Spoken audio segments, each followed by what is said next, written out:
Hello everybody, welcome to iExamBee। I know NIACL AO की recruitment से related आपके बहुत सारे डाउट्स हैं और इस वीडियो में हम एड्रेस करेंगे 3 स्पेसिफिक डाउट्स। एग्जाम पैटर्न, इसे मैंने ब्रीफली अपनी प्रीवियस वीडियो में भी डिस्कस किया था, बट फिर भी कुछ क्वेरीज आ रही हैं। Then cut off and syllabus, expected syllabus of this recruitment as per the past recruitment cycle. तब जो पैटर्न था, कट ऑफ था, और मेरे अकॉर्डिंग क्या सिलेबस हो सकता है। लास्ट टाइम NIACL ने डिटेल सिलेबस रिलीज नहीं किया था, so we'll have to go by this expected syllabus in order to prepare. अगर सिलेबस रिलीज होता है, accordingly we will modify our strategy and preparation. Let's start. NIACL AO की recruitment में 70 vacancies हैं। Eligibility already हम कई बार discuss कर चुके हैं, आप उन वीडियोस को चेक कर लीजिएगा। आपके एक्सपेक्टेड प्रीलिम्स और मेंस के एग्जाम्स इन डेट्स को हैं। आई नो आपका 9 सितंबर को सेबी का फेज 2 का एग्जाम भी है, but let's wait for some time. Let's wait for the detailed notification and then see whether there is an overlap or not. Moving ahead, NIACL में 3 phases हैं। One is your prelims, then mains and then interview. आपके prelims के pattern में QRE ही आएगा, Quant, Reasoning and English. This is the sectional cutoff of unreserved category and other categories in 2018 recruitment. English language 30 marks का है। 30 में से unreserved category की cut off 12.25 थी and for other categories it was 8.75.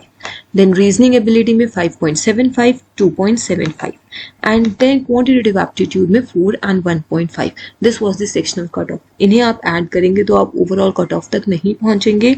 Sectional cut off से आपको ज्यादा score करना होता है in order to clear the overall cutoff. This was the overall cutoff in prelims for unreserved category for legal discipline. अगर आप general discipline के लिए जाओगे तो काफी ज्यादा जाती है।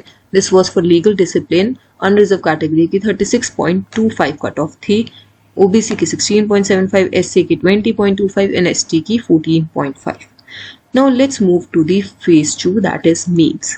मेंस में आपके 2 पेपर हैं, one is objective and another is descriptive. तो यहाँ पर डाउट आ रहा था डिस्क्रिप्टिव है या नहीं। डिस्क्रिप्टिव होगा। इसमें भी आपका पहले तो QRE है, फिर GA है, फिर स्पेशलाइज सब्जेक्ट है। हर सब्जेक्ट में 40 क्वेश्चंस हैं, 40 marks. These are MCQ type. Total duration is 120 minutes for 200 questions. Cut off in reasoning was 4.5 for unreserved, for other categories it was 1. English में 8.5 थी, 4.75 for others. Then general awareness में 4 and 1, quantitative aptitude में 3.25 and 1, and specialized stream that is law में 5.5 and 3. These have been the sectional cutoff. ये sectional cutoff इसलिए important है कि अगर आप इन sectional cutoff को क्रॉस करोगे तभी आपका descriptive paper चेक होगा। डिस्क्रिप्टिव पेपर में आपको सिर्फ और सिर्फ क्वालिफाई करना है। अगर आप अनरिजर्व या OBC से हो तो आपको 15 मिनिमम क्वालिफाइंग मार्क्स लाने हैं। अगर आप अदर्स कैटेगरी से हो तो आपके 13.5 मार्क्स मिनिमम आने चाहिए। डिस्क्रिप्टिव पेपर के मार्क्स आपके फाइनल मेरिट लिस्ट में काउंट नहीं होंगे, ये सिर्फ क्वालिफाई करना है। And the overall cut off for the mains was 87.75 out of 200. Out of these 200, for unreserved 67.75 for OBC, 67.25 for SC and 52.75 for ST. इसके बाद एक और कट ऑफ बनेगी which is after adding the means marks and your interview marks. 80% weightage to means and 20% weightage to interview. But I'm not able to locate that cut off. अगर आपको मिलती है तो प्लीज आप नीचे कमेंट बॉक्स में mention कर दीजिएगा। It will help all the other aspirants. हम आगे अब सिलेबस डिस्कस करेंगे। सो फर्स्ट ऑफ ऑल आपका प्रीलिम्स में QRE है, that is quant reasoning English. English में इन टॉपिक से क्वेश्चंस आते हैं, reading comprehension, para jumbles, para completion, vocabulary, error spotting. आप पॉज करके पढ़ सकते हैं। इंग्लिश के क्वेश्चंस को सॉल्व करने के लिए आपके बेसिक ग्रामेटिकल कॉन्सेप्ट्स क्लियर होने चाहिए। आपको टेंसेस, वर्ब्स, प्रीपोजिशंस, इन सब के एप्लीकेशन का आइडिया होना चाहिए, तो हो सकता है आपको थोड़ा वो भी पढ़ना पड़े। Then reasoning, These are the topics from which we can expect questions. Puzzle, seating arrangement बहुत इंपॉर्टेंट होता है। उसके बाद आपको रीजनिंग में ranking, coding, decoding, blood relation, इन सब से भी काफी क्वेश्चंस मिल जाएंगे। इनफैक्ट आप देखेंगे QRE is common for almost all the exams. Airport authority of India वाले एग्जाम को छोड़कर अगर आप बाकी सारे एग्जाम्स देखें तो आपका QRE GA काफी कॉमन होता है, तो आप उसी हिसाब से प्रिपरेशन कर सकते हैं कि आप सभी एग्जाम्स के ये टॉपिक्स एक साथ कवर कर लें। Then you have quant and general awareness. General awareness में अब आपके इंश्योरेंस रिलेटेड करंट अफेयर्स ज़्यादा फोकस किए जा सकते हैं। IRDA के बारे में पढ़ना होगा, insurance terms, types of insurance ये पढ़ना होगा, बाकी आपके जनरल करंट अफेयर्स तो है ही। Then in quant data interpretation important है, क्वाड्रेटिक इक्वेशन, नंबर सीरीज, इनसे क्वेश्चन आते ही हैं। उसके बाद ये आपके अरिथमेटिक के एरियाज हो गए। आप देख सकते हैं अरिथमेटिक के एरियाज में आप कौन कौन से टॉपिक कर सकते हैं।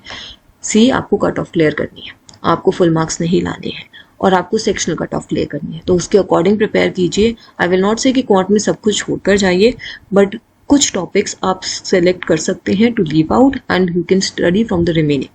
I am saying this because I know as a law graduate many students are facing difficulty in quant, and that is why SEBI and IBPS SO are very attractive options. IBPS SO में quant नहीं आता है और SEBI में quant छोड़ के भी काम चल जाता है, तो इस वजह से quant की selective preparation कर सकते हैं, but please remember quant mains में भी है। तो यहाँ पर आप बहुत ही ध्यान से टॉपिक्स चूज कीजिएगा जिनके लिए आप प्रिपेयर कर सकते हैं, जिनको पढ़ के आप इस एग्जाम को दे सकते हैं। Then coming to your law part that is present in your needs. Law में आपके ये एप्स बहुत कॉमन है, ये हर जगह आते हैं, हर एग्जाम में आते हैं। IPC CrPC I have cut out because इनमें से क्वेश्चन आने की एक्सपेक्टेशन कम है। हाउएवर अब बाकी एग्जाम्स में आप पढ़ रहे हैं तो इसको एक बार गो थ्रू कर लीजिएगा। Then corporate law is very important. Companies Act, IBC, Competition Act is very important. Two new acts I have added here, Registration Act and Indian Stamp Act.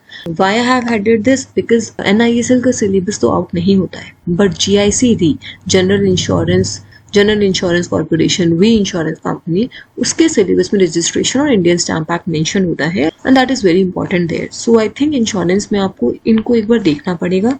Then moving to your insurance laws, एक insurance act है, IRDA act है, these are very common in insurance sector, ये पढ़ना है।